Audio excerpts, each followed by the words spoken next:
Bonsoir.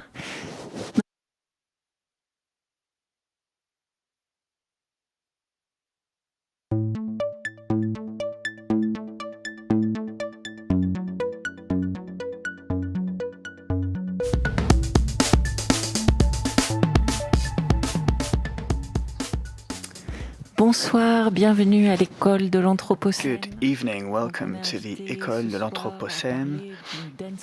We have been invited this evening to talk about the dance floor and its status as a potential political boxing ring. We have l'initiative de beaucoup de prise de conscience collective à l'échelle européenne, à l'échelle locale aussi.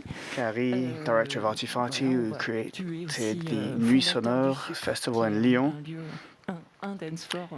He's also a founder of the Souk, which is an important dance floor in our city of Lyon. We also have Dave Haslam, vraiment toute une histoire, who is an illustrious DJ who has been involved in the history of dance music, notably in a famous Hacienda nightclub, and he wrote about his experiences and about the history of the music he's been involved in. He has really had an imprint on British music, but he is also someone who's thought about the question of what dancing, what dance music and what partying is going to become in the future.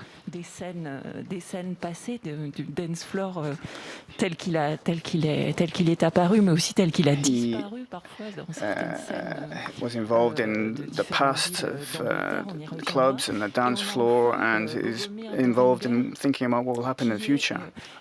We also have Bogomir Doringer, who is an artist. He is both a sociologist and has an anthropological approach to the question of partying and dancing and clubs. He wrote a thesis entitled I Dance Alone. We will talk about this enigmatic title later on, because parties are supposed to be something shared and collective. We're going to think about all the different variations of what that might be, what dance can be, dancing for fun, to relax, but also dancing for political reasons. So hello to the three of you.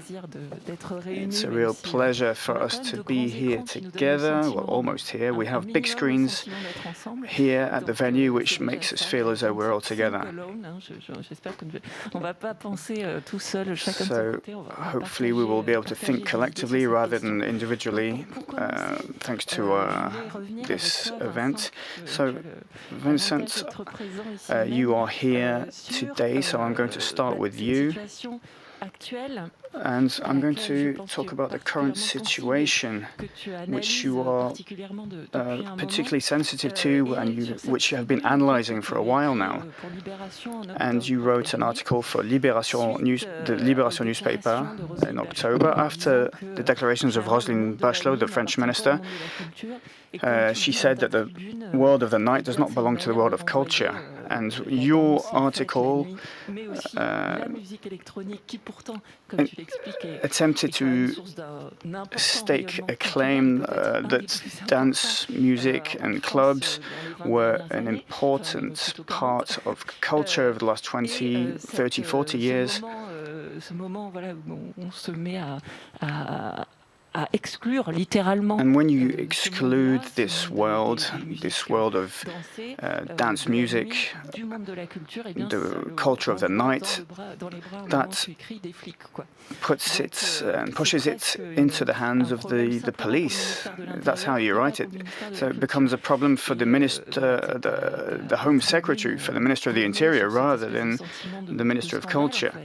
And you saw this as a scandal. this rejection from the Minister of Culture. And especially in the current context where we are deprived of these spaces, which are democratic, popular spaces for culture and collective living. And so you are even more embittered by the statements of the Minister of Culture. So yes, thank you. I'm very happy to be here, to be here with Mogomir and Dave too. The first time we invited Dave Haslam to Lyon was in 1991, I think. We've had him at the Nuit Sonore a few times since then, and that created great memories, and we are fairly melancholic about these in the current situation, and the lack of full dance floors today makes us sad, it makes us feel lonely, and those who love these spaces and want to are used to going there regularly and dancing, partying late into the night, is to try and destroy one's own solitude, to come together with others. And it's been hard for people to be deprived of this possibility. And it really adds color to our social life for many people, and it's something so many people miss. So yes, over the last 30 years, it seemed to us that artists, labels, producers, publishers have been defending and fighting for this culture, which is enjoyed by hundreds of thousands, millions of people around the world. And we thought it wasn't an issue anymore, our status as artists.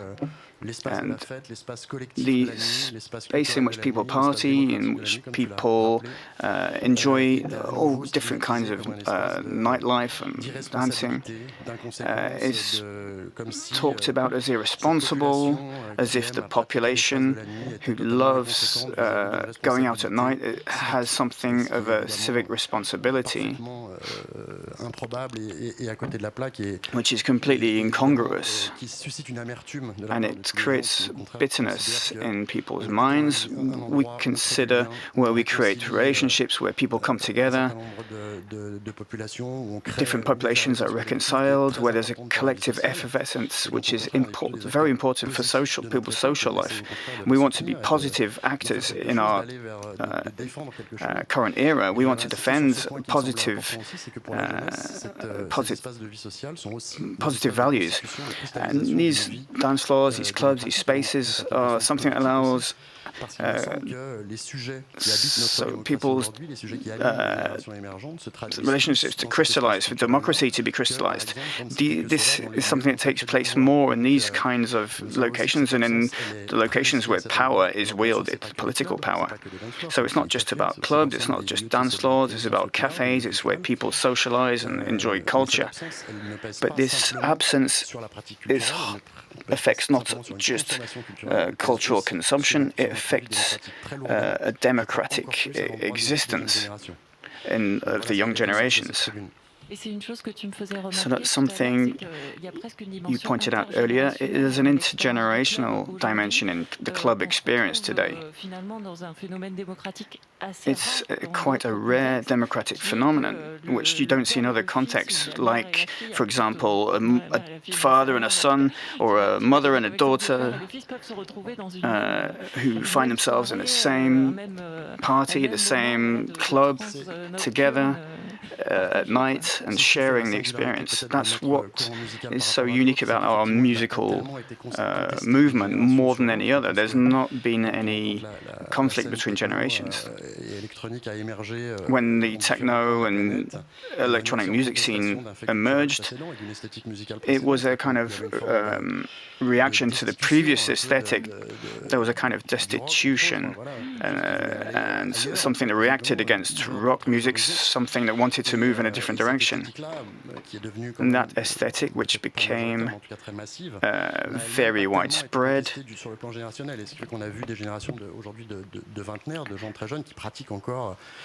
so today you have people in their 20s that enjoy the electronic music culture and enjoy this kind of nightlife. And because this culture is a little over 30 years old today, it means generations can come together and enjoy the same experiences. But the history of dance music has been a lot more long-standing. It was a venue for social resistance. It helped people come out of their social and economic devastation and enjoy an experience with others. There was also an article written by David Parlobert, who worked with Laurent Garnier, who worked with pop culture, but also with cultural spaces and nightlife. He talked about an experience where in Germany, before the Second World War, young people organized themselves to create venues where they could test the political class, and they could experience other worlds. This happened also in Vichy, where you have clandestine balls, and this happened in Paris too. And then in the 1950s and 60s in the United States, in the UK, there was a kind of rebellion against the neoliberalism of Thatcher, etc. It's been going on for many decades now, this kind of counterculture. So we are talking about an anthropological reality when we talk about partying. It goes back as far as you like. And Bogomir, we talked about this historical dimension, which we will talk about with Dave also. But your work, Bogomir, also involved circulating and showing the international dimension of these issues. And you investigated clubbing in Eastern Europe, and you linked this to important political events, for example, in 2018, when there was an uprising against the parliament, and this was accompanied by a party. But you talk about parties in Sao Paulo, which bring together representatives from the LGBT communities. You also explored this geographical universality and not only the intergenerational coming together, but also the fact that electronic music is present everywhere. You wanted to focus very specifically so as to identify how people enjoy these practices. And could you tell us a bit how you analyzed people's body languages, the different ways in which dance culture manifests itself and night culture manifests itself? No. Yeah, with all pleasure, and especially now in times of COVID, where we are actually globally, first time in our lives, experiencing what it means to slow down, to not move, or to even actually be governmentally regulated in a way how we move. When I started my research, I only had the memory of what it meant to me during bombing of Belgrade, NATO bombing in '99. Are you able to hear me? Sorry, just to be sure. Yeah. Yes. Okay. So what it meant to my generation in fragmented Yugoslavia during NATO bombing, what it meant to have a place to dance, and what at that time felt as middle finger to the government, to the Milosevic oppression, but also to NATO as a kind of illegal act that took place in at that time. We thought that dancing was a form of a political opposition, but also a way to deal with all these multi-layered frustrations, angers, insecurities. And what I now understand from this distance is that it was also a way to deal with fear of possible death. So, we often connect dance to just this idea of a joy and celebration, but that dance can also be an announcement of Nazism. It can also be dancing yourself to death. So, the dance is a timeline between like a happiness and self-creation and self-destruction, if we think also from like mythological and etc. Angle.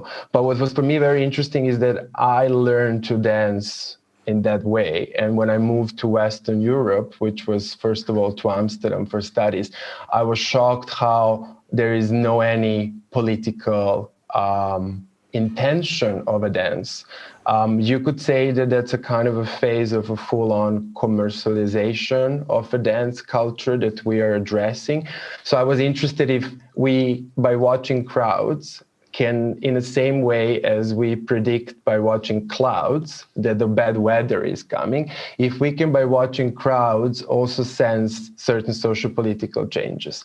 So how did I do that? I did it by attaching the camera above dance floor. I can actually show you some footage in case you would like. I have it here. So I do have a click ready. So if you can open my presentation, I will find fast one of those videos.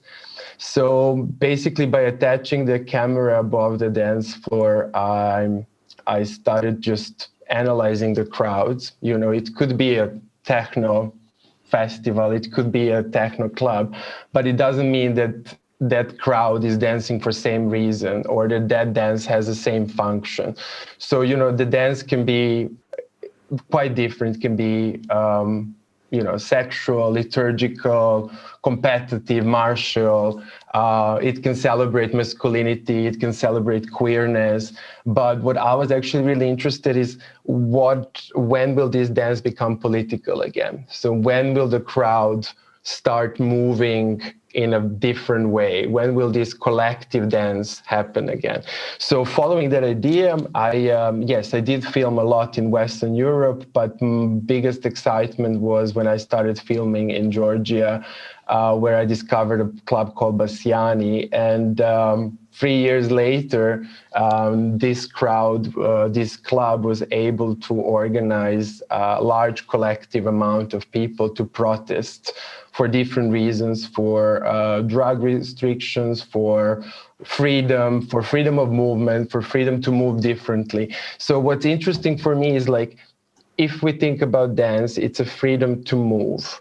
It's a movement. If we practice together non-verbally how to move, we are creating a collective dance. We're creating a collective movement. In clubs, under colorful lights and smoke with music, that seems like we are wasting our time. But what we're doing, we're practicing how to move together. And in case of urgencies, this can turn into anti-fascist movement. This can turn into a movement against the Orthodox Church. It can be a powerful political movement. It can also be a movement for climate change, etc. So when we say that the night is not relevant and not important for culture, I mean, even if we would just go to naming all the artists that created their paintings, their works, their music pieces. We don't even have to look into contemporary production even. So it's a little bit of a lame statement, but it is also an expected one, because it's clear that this culture produces powerful collective body, and this body is the easiest to diminish it by not recognizing it. So no recognition means that you're not relevant, you don't exist. So if I don't see something, I don't acknowledge something, I do not empower it.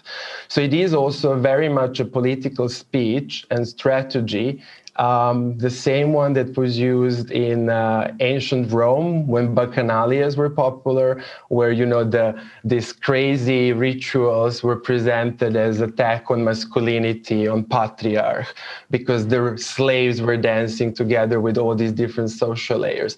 So every club gets closed in a very similar way, with a similar speech. So, you know, like it's a constant sort of moment.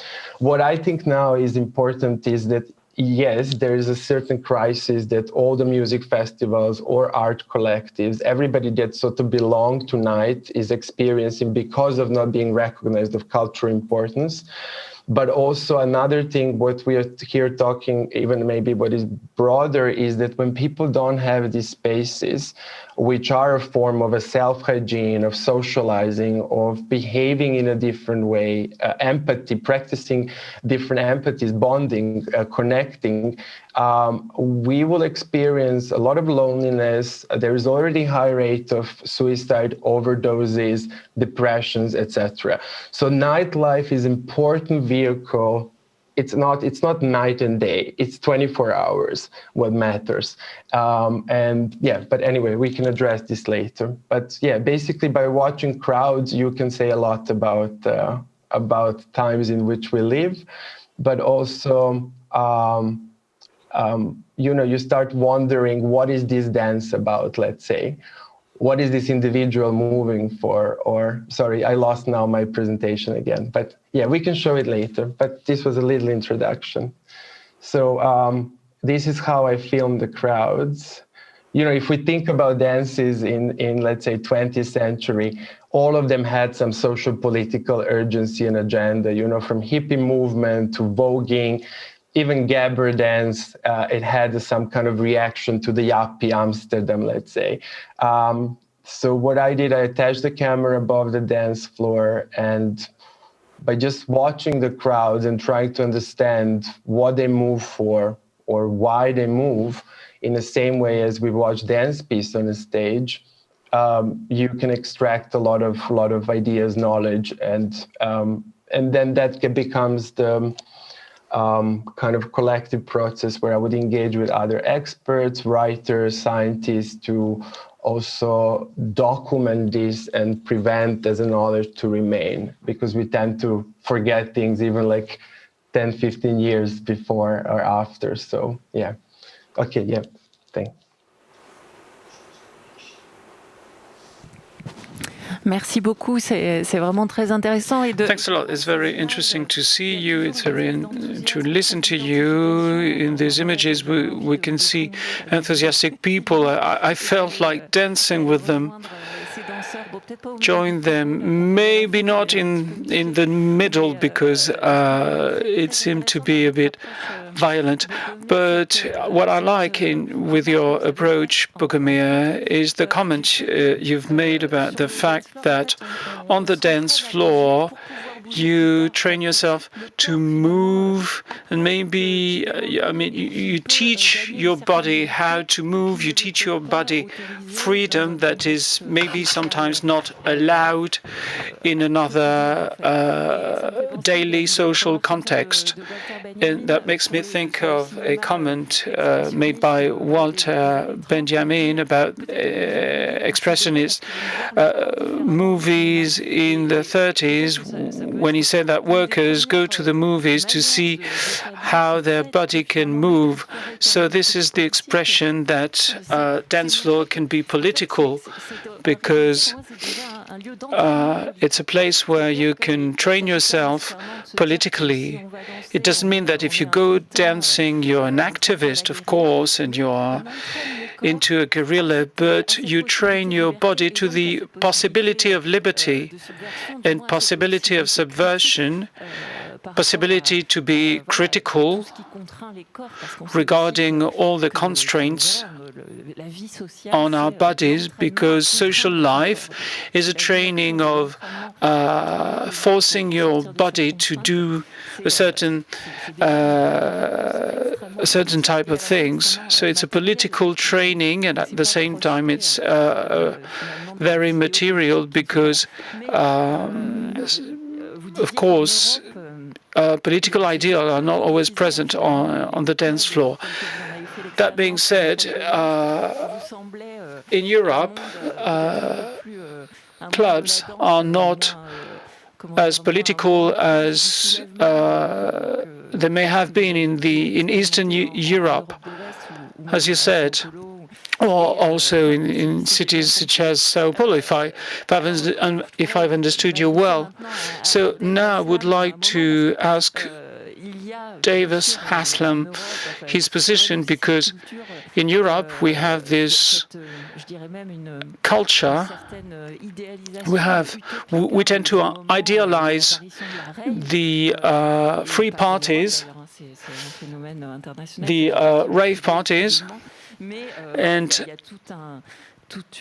there is a huge culture in England. There's a Jeremy Taylor's movie, Everybody in the Place, Incomplete History of England, between 83 and 92. So we can link the history of England and the history of rave parties. So, Dave, I can't see you, but I expect you to be somewhere, and I hope you can hear me. There are many screens around me. I can see Bogomir, but Dave, where are you? Are you still with us? I am, yeah. I can hear you. Ah, très bien. Très bien. Donc oui, vous avez entendu ma... Very well. So maybe you've heard my question. You're also everywhere on the screens. Well, it didn't sound like a question. It sounded like a statement and a very close analysis. So I don't quite know what the question is, but I do want to congratulate the previous two speakers who were just saying some fantastic things about nightlife and nighttime culture. And obviously, yeah, I do find it incredible that a French politician can denigrate nighttime culture, and maybe needs to be reminded that Picasso spent more time in Paris nightclubs than he did in Paris art galleries. And I think, I mean, the point I would like to make is to deal with this idea of about how political a dance floor can be. I think maybe we do have to distinguish between an overtly political dance floor, like the one, you know, that we've been hearing about in Tbilisi, or the rave against Brexit in the UK, where the intention is to be political. It's organized deliberately as a political act. I think we have to differentiate that between the politics of going out and the politics of the dance floor in an unintentional political way.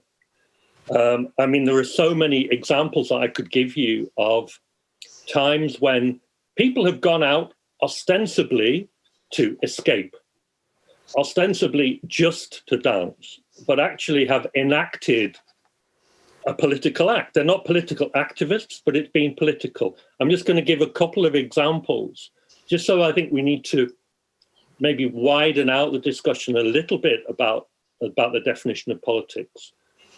Number one, for example, in industrial Britain in 1850, okay, 170 years ago, the people in a city like Manchester would be working dangerous conditions in factories, warehouses, mills, and they were almost white slaves. But sometimes they would call themselves white slaves, and children would be put to work, women would be put to work. And the average life expectancy of a Mancunian in 1840 was 17. When Saturday comes along, Saturday is an opportunity not just to escape, not just to get drunk, not just to listen to music and to dance, but also to reclaim life, reclaim your life, create your temporary autonomous zone of resistance. And it's a way of saying, fuck you to the bosses. You know, you do not control us. And that goes back to the very beginnings of what we might call nighttime culture in industrial Britain, the kind that Jeremy Deller has in his film. And those people weren't seeing that as political. I mean, a lot of them were political as well in trade unions and so on, but actually enacting what they were doing on a Saturday night was resistance. And, you know, if you go, then maybe you go into more contemporary time. Two more examples. One, early 1970s in the UK, in the West Midlands, Wolverhampton, a city called Wolverhampton. We had a very influential politician called Enoch Powell, who was a kind of establishment fascist, okay? And he had a lot of support among street-level fascists in the National Front. And we're aware of those two coming together, you know, the aristocratic fascist and the street-fighting fascist. They were very strong in Wolverhampton at that time, 1973, 74. But at the same time, there was a small club in Wolverhampton called the Catacombs. And in the Catacombs, a group of people would get together and dance to Black American soul music. For them, their heroes were not white supremacists. Their heroes were Otis Redding, Sam Cooke, Doris Troy, James Brown. So in the middle of this situation that was highly political, these people came together not to demonstrate politically, but to enact and demonstrate something more important. And they actually had a club logo, which they would wear on their shirt, that said, "Keep the faith." And it had a Black Power salute of the kind Angela Davis would have.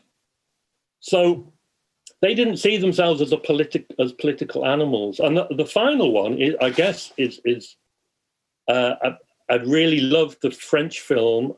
In English, we called it 120 beats per minute, 120 battements per minute. And in that film, which was maybe 3 years ago, the close connection between house music and ACT UP Paris was really clear in that film, that the gay community in Paris found the liberation that house music gave them and the soundtrack that house music gave them to be the perfect way to express their solidarity, their sense of liberation and their empowerment in Paris in the early 90s. So, you know, for me, we could talk about nightlife as having a economic benefit, a psychological benefit, but also there's a very definite political actions that happen on dance floors and that have been happening, you know, for hundreds of years. Et sur cette histoire de keep the faith, ça me rappelle. About what you've told us about keep the faith, it reminds me of an extract of your book, Night Out of Dark. You quote Gallagher saying that they used to go to the hacienda as some people go to church. So the club has almost a spiritual dimension. So it's not only to go and train for fight, but also there is a spiritual connection around music, because here we also speak about music when we speak about dance floors, not only dancing. Yeah, and I think, you know, and when Liam Gallagher was going to the hacienda, the strange thing was the music was mostly instrumental. So the politics of dance music isn't always about the message in the music, like we might expect from protest singers, you know, Bob Dylan, you know, Billy Bragg, punk rock. It's actually, it's not about the overt message. It's about the coming together. The coming together is the important thing, the breaking down of the barriers. And I think that is what we are in the COVID times, we're not missing music because we have music on our computer and we have streaming and we can listen to music 24/7. We're actually missing out on the communality of feeling like we are part of a community, and the music is the glue and the catalyst for that communal feeling. And if we don't have that communal feeling, we do feel incredibly isolated.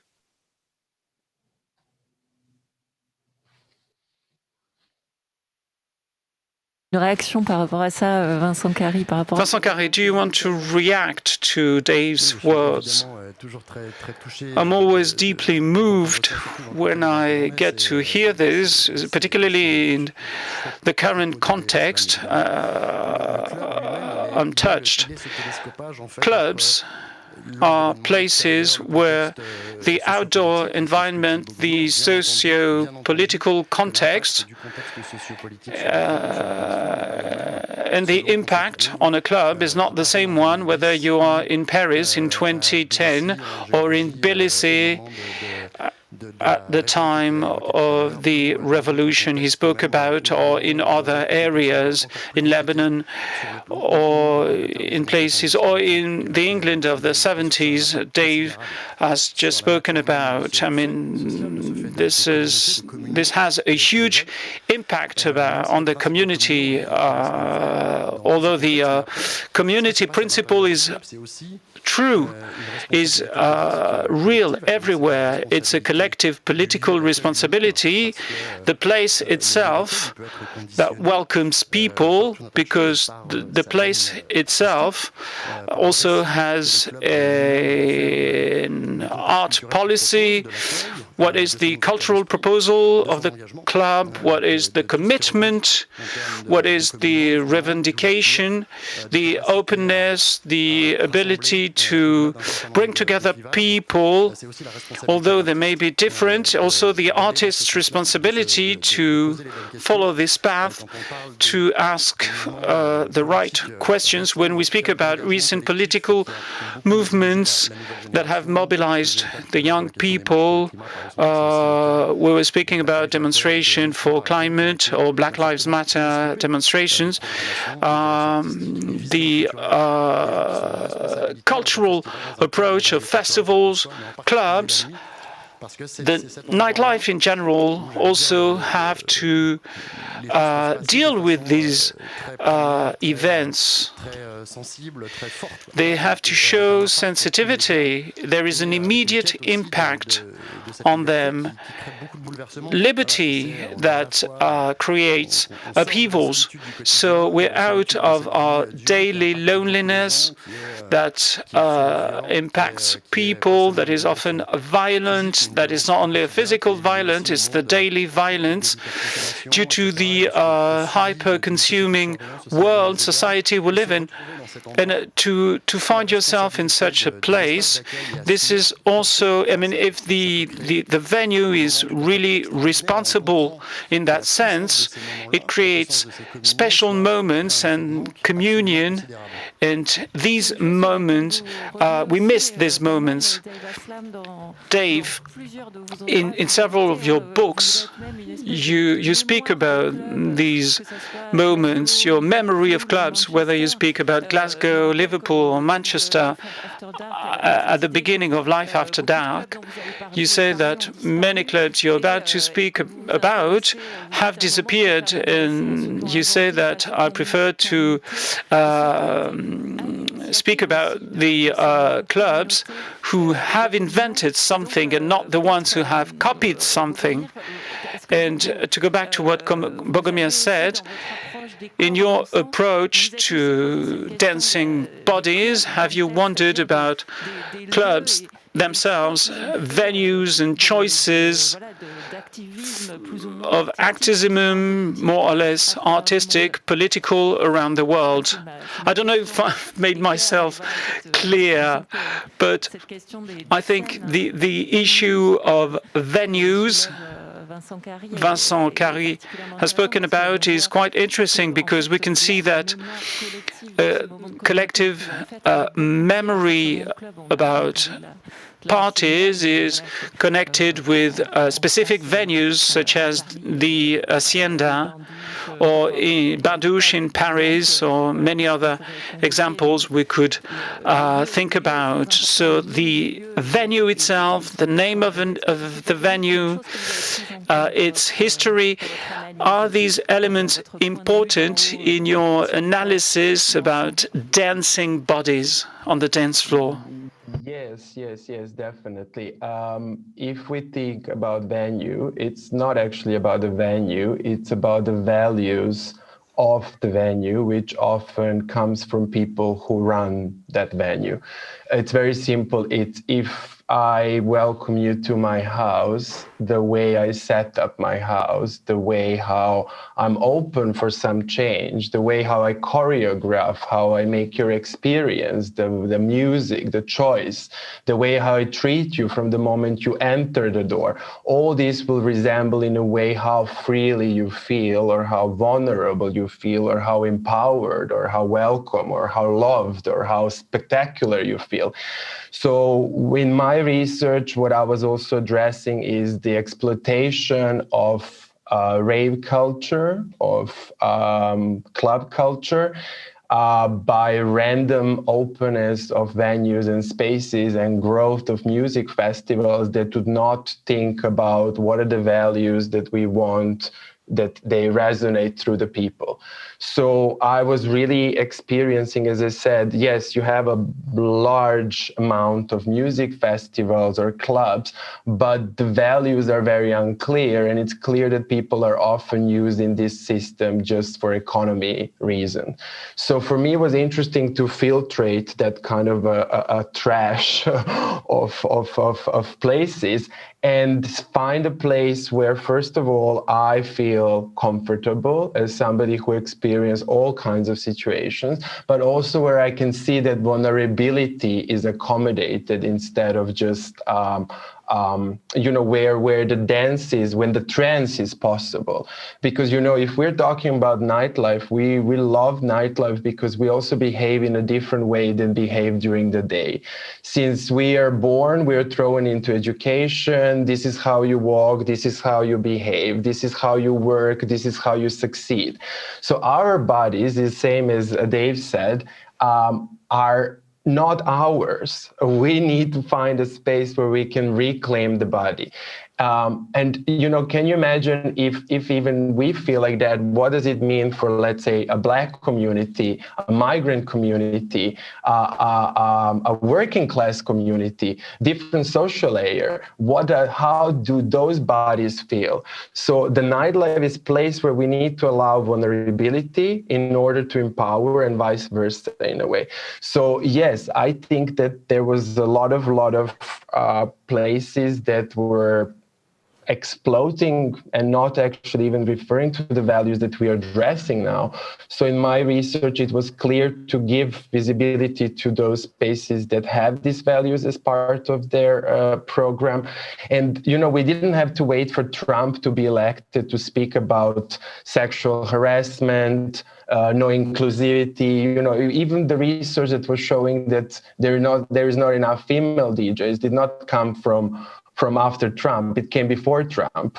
We didn't have to speak about that the dance floors are not diverse enough because they were mostly white. This is something that you even see in my footage. So if we look carefully into crowds and into these dancing crowds, we can say so much about also the day life and what these people are dancing and moving for. So yes, a lot of parties, but only some have a really serious intention and value. And just to explain, I don't think that political dances were only in Eastern Europe. Just 1 week after Tbilisi, there was anti-fascist protest in Berlin, which was organized by club collectives, music festivals. The young scene is extremely political. We are speaking about it now as well. So I think the return of politics to dance floor as a conscious process is also very, very, it started before Corona 6 years ago, also with the migrant crisis. And then now it's actually just almost mainstream. We do speak like daily about dance floor and politics, so it's a topic that is very much in the air. Yeah. Et ce diagnostic aussi d'un devenir parfois presque... So this analysis of a dystopian future almost for our nightlives. We see a lot of mainstream exploitation for commercial reasons, as you are saying. Is that not something which, in the current context where we are deprived of all these things, we are starting to think about what we really want and what we don't want to see coming back, and what we don't want to see returning? Would it not be interesting to take this hiatus and use it as a way of saying that there's a lot of exploitation from a commercial standpoint, which doesn't lead to enough questions being asked, which is more superficial, then that might be something we don't want. So, should we not think about what we really want and what really would make us happy in a particular venue? As you were saying, we feel venues in which we feel welcomed, we feel loved. Places where we are allowed to be vulnerable, we can abandon ourselves to trance music, for example. I remember various places where I've partied, and in certain contexts, this vulnerability was not possible. I didn't want to let myself go. I felt that it was a kind of something that harked back to the criticism of industrial culture. And there were some places in which we behaved like soldiers because we are almost impelled to dance at a particular moment.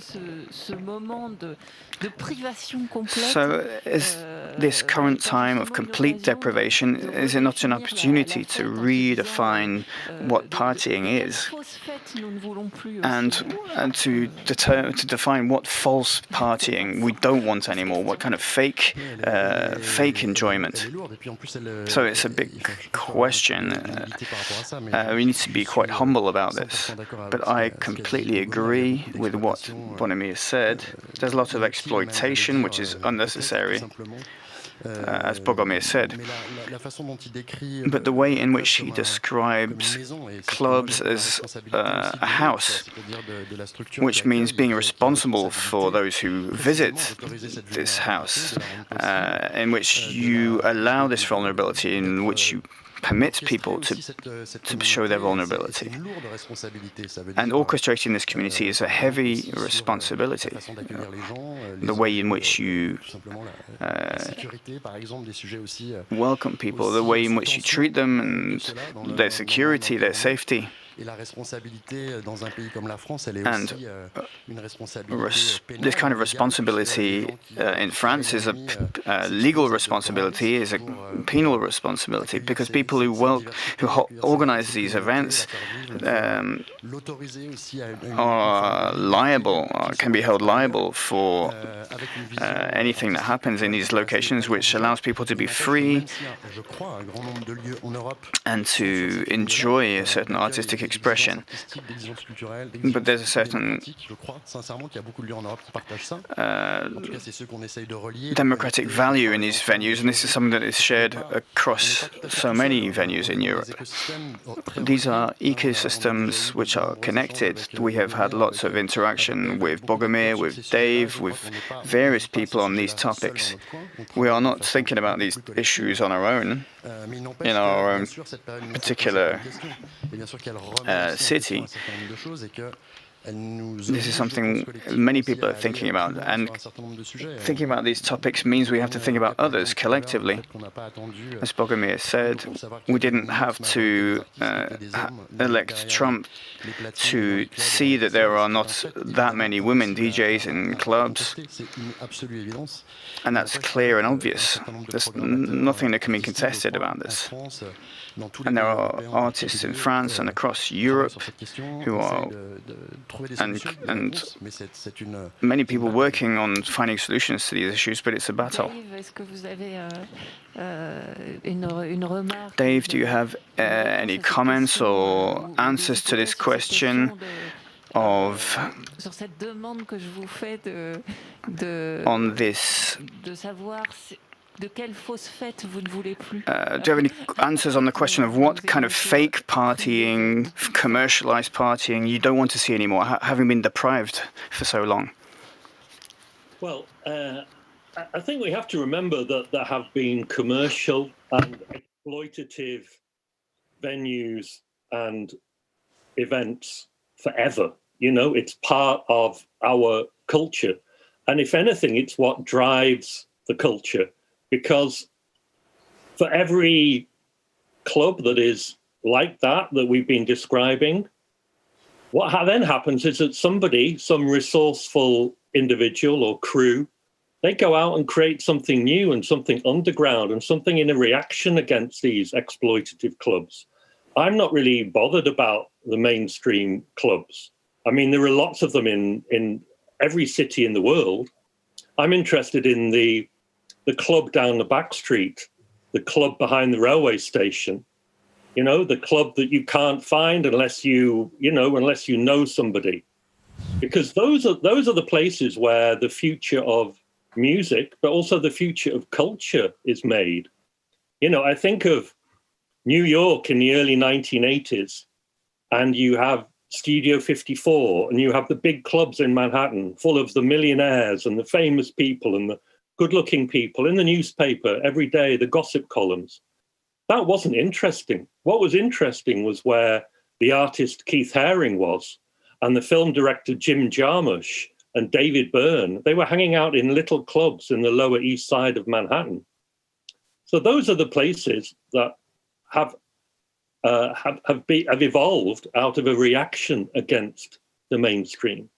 And so I don't think that it's great for us to have a moment to think about the future and how we might reconfigure nightlife, but we're not going to get rid of the mainstream. We're not going to get rid of the commercial because we live in a capitalist society in the same way as a great progressive filmmaker is not going to bring down the whole of Hollywood. You know, that's not what's going to happen.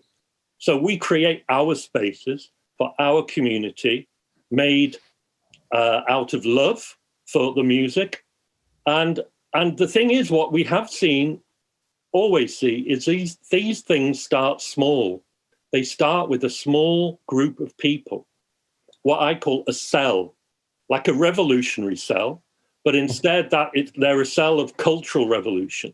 A few people can find a space. We all have empty spaces in our cities and our towns and forgotten places, to find them and to make something happen in that space. And what then happens is the interesting people find them. And that becomes a catalyst for all kinds of creative activity. So you go somewhere to a club, and what you find there is you may go on your own, but by the time you leave the club, you might have formed a band. You might have found the person who's going to make your video, the person who's going to design your album cover, the person who's going to do your PR. You're going to find the people who are going to dance in your video. You're going to find all these people because those spaces, those interesting spaces away from the mainstream are the interesting creative spaces. And I just wanted to say one thing I love this, what we're talking about bodies. And I would like to just talk very briefly about what I remember seeing at the Hacienda. Because when that club was opened, it was opened as an antidote and an alternative to the mainstream. In Manchester, you could go out whenever you like and you listen to boring music and the boys will fight, okay? And the girls will have to get up very dressed up and the girls will dance around their handbag, okay, on the dance floor. But they put the handbag in the middle of the dance floor and the girls would dance around. I'm talking about 1982, 83, 84. And the boys would get drunk on pints of beer and would circle the girls in like a predatory style, like a lion circling the antelope in Africa, ready to kill, okay? And when rave music came and the acid house revolution and techno happened, the girls didn't feel the need to dress up. They could wear a t-shirt, jeans, trainers. They would dance with each other or dance next to each other, facing each other. They didn't need a handbag. They didn't have any reason for a handbag. They just had a pocket in their jeans. They would maybe look up at the DJ. They danced next. So there was a revolution in how people interacted with each other. And in terms of sexual harassment and that kind of male predatory behavior, it disappeared. It because if anyone had attempted to harass a girl, that person would have been the most uncool person in that building, you know?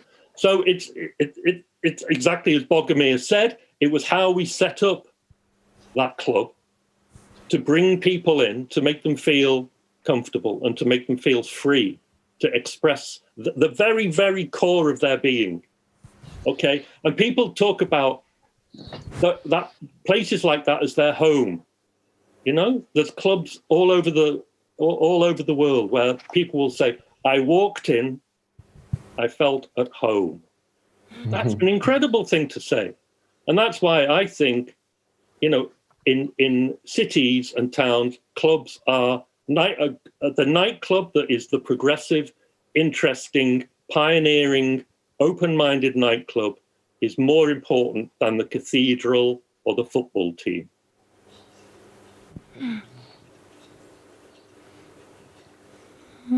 Well said. Donc le club comme maison, finalement, quand on va nous redemander... So the club as a home.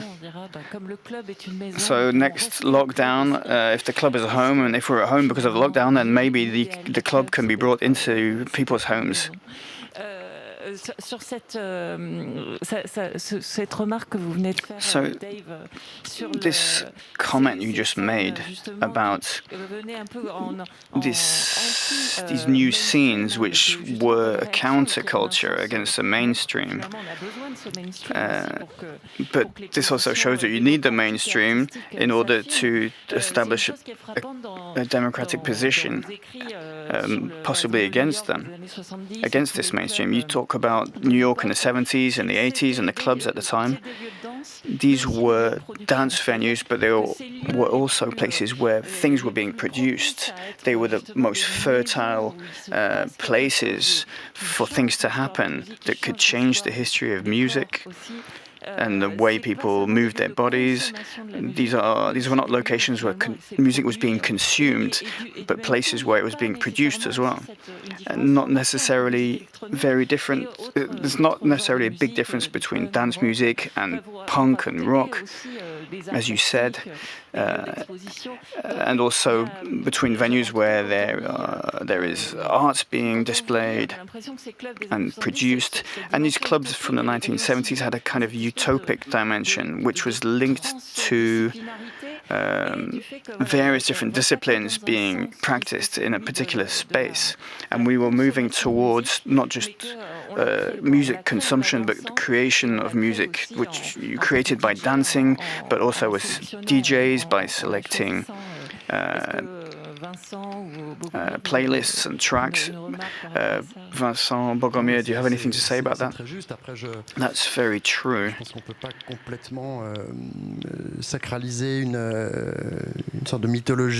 I think it's difficult not to mythologize this past.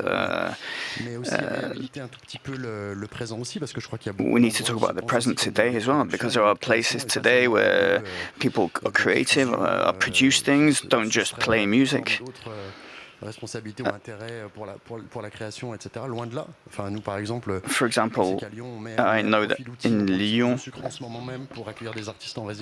we welcome at one of the clubs at the Souk, we welcome artists where they can record, where they can have a residency, where, for example, last Friday there was an artist from Africa that had there was an event with very few people in attendance, unfortunately. But these venues can also become places for dialogue outside of the nighttime hours, where you can create the conditions for discussion, for interaction. And another question is, we work with an association called Plus Belle la Nuit, which we invite, and they work on mediation, on dialogue. So it's interesting to try and create discussion spaces that are more powerful and create better conditions for this community to exist in. And I'm not sure whether this vision of nightclubs is shared in a widespread way today. I'm not interested at all in the kind of tourist side of clubbing, which is something I'm not interested in. This is another world which is not in any way related to what we do. And as Bogomir was saying, the word festival has become synonymous with pure business in all sorts of forms. There are a lot of specificities, which mean that places and venues can range from hyper underground to being hyper mainstream. We try and create venues which are not places where anyone is excluded, and access to the really underground places is not necessarily easy. But these places should also be open to people who are usually more attracted by the mainstream. So the idea would be to be more welcoming rather than to create kind of sectarianism which is exclusive. And I hope Roselyne Bachelot, the culture minister, is listening right now and is becoming aware of the political and social value of these venues and the different stakeholders involved in these venues, whether it be directors of festivals or organizers of all sorts. And we have an illustrious DJ, Laurent Garnier, who Dave knows very well, and he wrote an open letter to the minister which highlighted the fact that nightlife had been abandoned by the culture minister and put into the hands of the Minister of the Interior. And Laurent Garnier said to her, if I am not considered an artist of the living culture, then I must be a dead artist. And this letter by Laurent Garnier had a great deal of impact on people from all sorts of generations. And this created and boosted the pride in this particular cultural area. The nightlife of our cities. And this is something which was a calm rebellion against the general narrative of the minister. You don't need to get angry. When you're talking about a very deep cultural phenomenon, it was just he was outraged at having to spell it out again to the minister. And when it came to museums, we don't have a lot of people coming to visit us, so now the situation even worse. So the cultural world is impacted, is punished in a way now. So I think we've got maybe questions from the audience. I don't know what word to use, but some people are following us on YouTube, so I'm sure they've got some questions. Bogomir, maybe you want to add something? Because I think, okay, just... Yeah, I would just like to. I mean, I'm just thinking about like what positive happened last months and weeks, and I have to say, in December there was online the festival called Nyege Nyege, which is festival based in Uganda, and they did this online streaming with most of the countries, African countries, but also some other countries in diaspora, African diaspora, and it was amazing. It was so lovely to see something that we normally don't see, something that we can't see. It was lovely to see these diverse bodies, these diverse movements, dances, music, beats, from traditional to new production.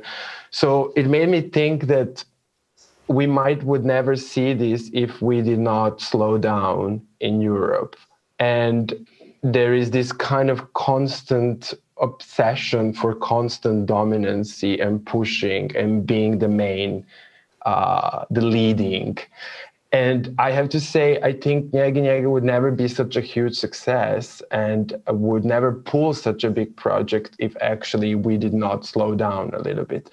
So, you know, I know this is a little bit maybe controversial, but on the other side, like my friends who are in China actually started like producing music much more because they did not have to anymore book some famous DJs from Europe and pay these huge fees, because they could actually focus on local production and get that stage for themselves.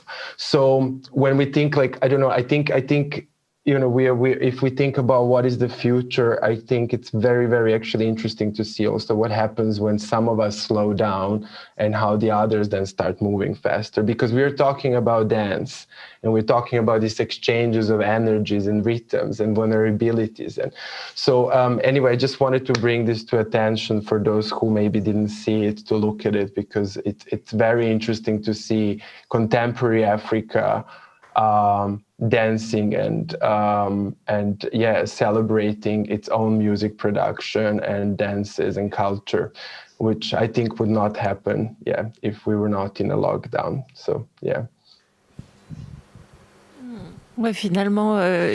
So at the end of the day, it's also an experiment we can have with independent artists that could be booked, because the biggest artists from other continents cannot travel. So yes, your comment is quite right when you say that the situation triggers a change in the dominant DJs. I mean, the visible ones. There's a gap, maybe, that others can occupy. The intense need to share again, to find that communion, this perspective that hopefully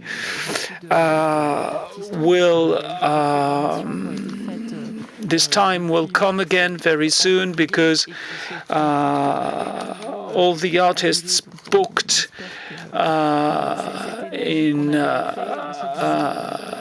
for February, for instance, won't be able to play. So actually, it seems to be that the end of this lockdown moment is always postponed.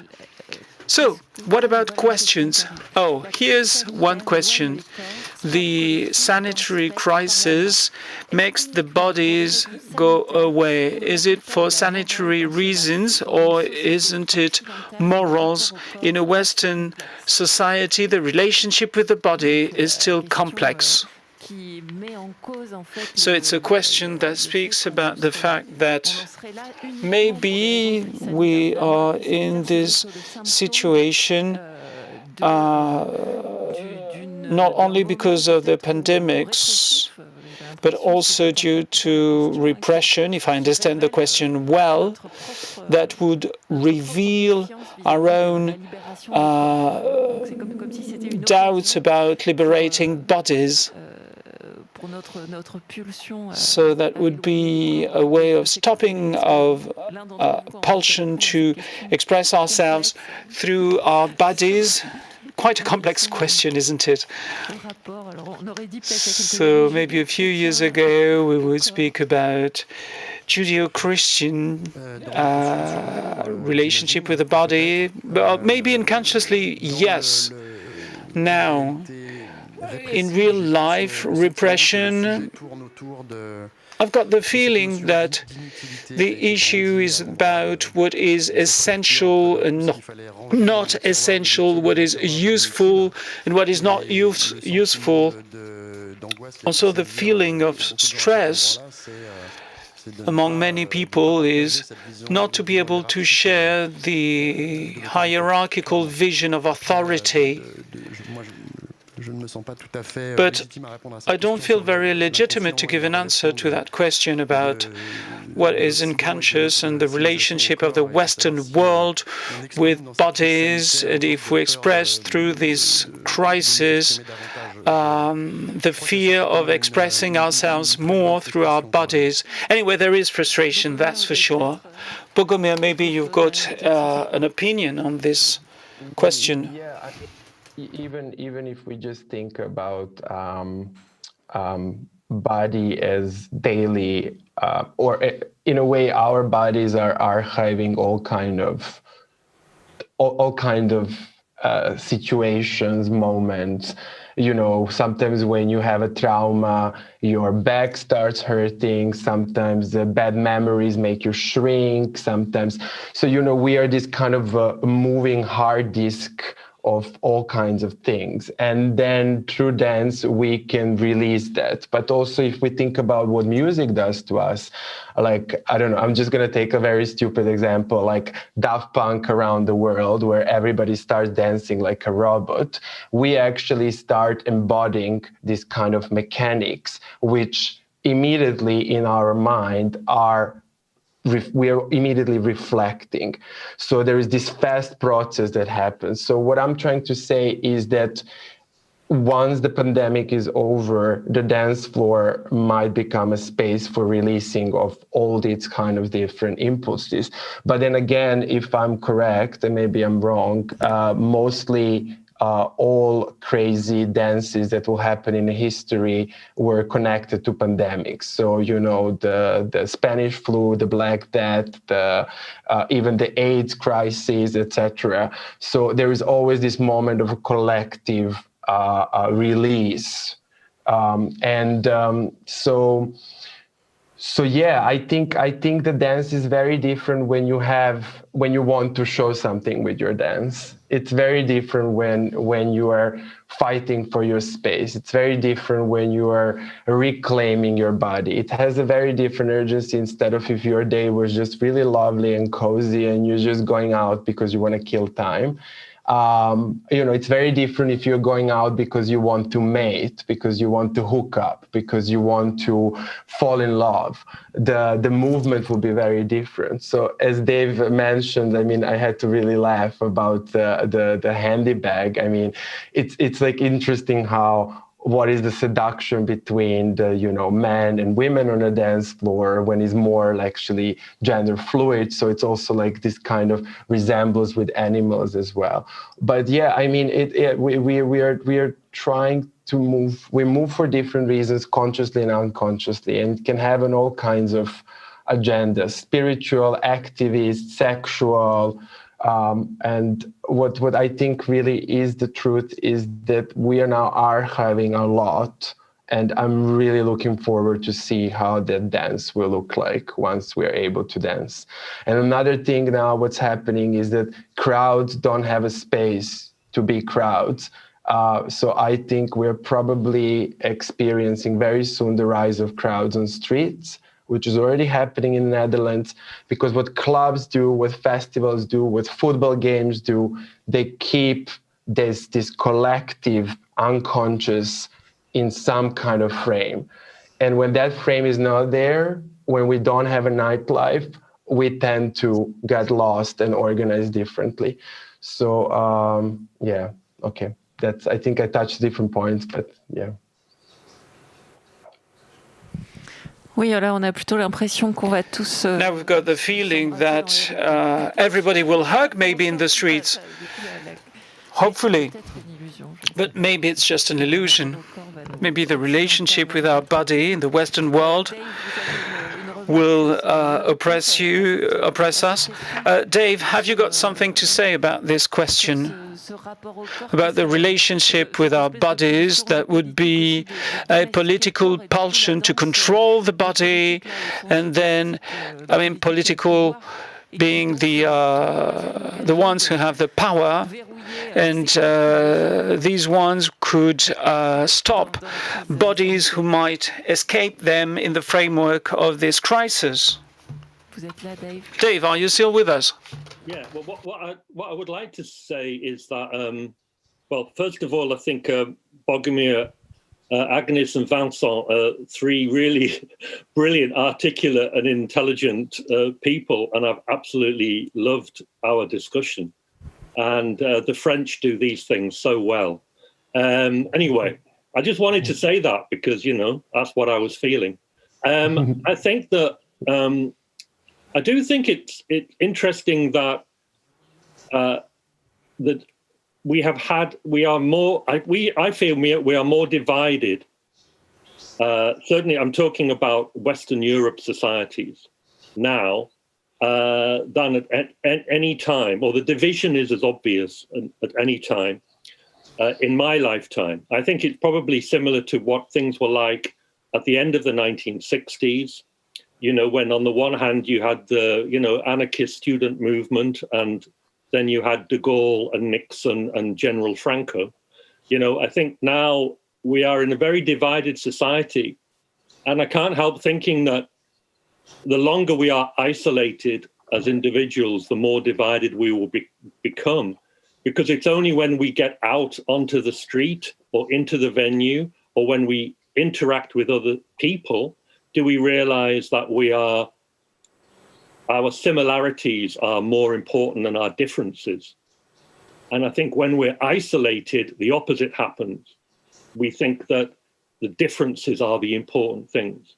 And I think that in terms of how in terms of crowds, I think that Bogomir is completely right in the role that clubs have played in creating those kind of communities and giving an outlet for that kind of communal need in human beings. And without that, we are really lost, I think, in many different ways. So yeah, I'm hoping that when crowds come out, they will hug. And I think looking optimistically, I think that where we will get to, because first of all, I believe very strongly that it's in our DNA as human beings to go into a semi-dark place and listen to rhythms and to get lost in music, okay? That is in our DNA. We were doing that, when we were Neanderthals in the Stone Age many millions of years ago. So that's not going to change. And I think we are, particularly young people, are very resourceful and very passionate. And it's not for me, and it's not, I'm from the older generation, it's not for me to give anything other than examples of how things have happened in the past, which may be ammunition for the future, inspiration for the future, ideas for the future, but I can't prescribe what the future will be. And it's not in control of the Minister for Culture. It's not in control of the authorities, because it's in our DNA, and young people are resourceful and passionate. And out of this lockdown, we will have some great spaces. People will feel, they will appreciate the opportunity to meet in a way that they weren't 2 years ago, because they know now what they're missing. And I think we will have those spaces, but I also think that we will continue to have events like this, and we will make global connections, and we will have an online culture to do with sharing music, being together, having a communal experience. So I am, I'm optimistic. I always am. Keep the faith, Oui, d'ailleurs, il y en a qui attendent pas du tout. By the way, some people don't wait for the end of these pandemics. Many rave parties are organized in France, illegal ones, and there's a huge scandal, and the neighbors are really not happy with these illegal events. But Bogomir, you spoke about the relationship with pandemics and dancing, the tarantella in Italy, for instance, the idea that we dance against death, against risk, and maybe it's a very intense thing to do when you do it and when it's forbidden. Wait a minute, I'm not saying that this should be done, but I do understand why people do it, why part of our young people cannot accept this prohibition, or maybe think of this optimistic future you're describing, Dave, when people can hug again and lose themselves in music. Do you want to take the floor? Yes, I want to say that the sanctions had nothing to do with what really happened. Let's be realistic, please. I mean, this is unbelievable. Of course, I'm very happy to hear that Dave is enthusiastic about what is happening, and I share this optimism with him. And I like in the movie Off the Record when he says that from a political viewpoint, neoliberalism under Thatcher and Reagan had pushed the idea of more competition for people being isolated in individualism, and on the contrary, the dance floor and rave parties in the UK and elsewhere in the world were there as a response for gathering together people. That was clearly explained in that movie. I don't know whether you know what sequence of the movie I'm thinking about, but I really appreciated Dave's words. Apparently, there is no more question. Maybe everybody is on the dance floor and dancing.